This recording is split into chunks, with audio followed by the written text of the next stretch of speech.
Kidlat News Updates.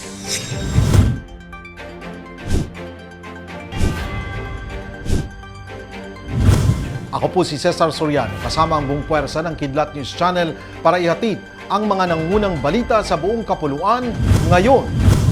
Isinulong ngayon sa Senado ang pagbibigay na rin ng Pantawid Pasada program para sa middle class o mga nasa working class. Sa isang panayam, sinabi ni Senator Sherwin Gatchalian na hindi lamang ang mahihirap na sektor o nabibilang sa poorest of the poor ang nakararamdam ng epekto ng patuloy na pagtaas sa presyo ng produktong petrolyo. Ipinaliwanag ng senador na isa sa nakikita niyang depekto o pagkakamali ng Pantawid Pasada ay nakasentro lamang sa mahihirap na sektor. Hindi naman pabor si Gatchalian na alisin ang excise tax sa produktong petrolyo dahil bukod sa makakaapekto ito sa pondo ng gobyerno, marami anyang mayayaman ang makikinabang din dito lalo't karamihan sa mga ito ay hindi lang isa ang ginagamit na sasakyan.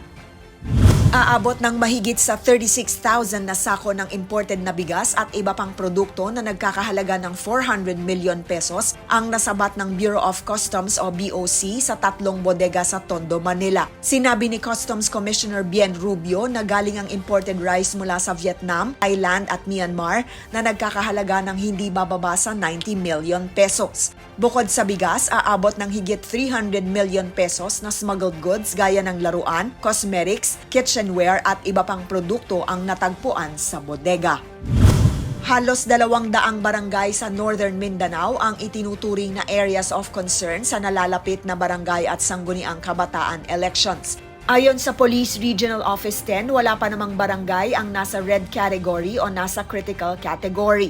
Aabot naman sa 155 barangays ang nasa ilalim ng orange category pero manageable at 42 barangays ang nasa yellow category. Ang nalalabing mga barangay o aabot ng 1,825 ang nasa ilalim ng green category o relatively peaceful base sa pamantayan ng Philippine National Police o PNP.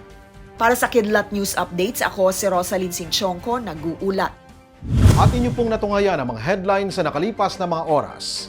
Manatiling nakatutok para sa mga susunod na updates at breaking news. Ako po si Cesar Soriano, kasama nyo sa bawat pagputok ng balita.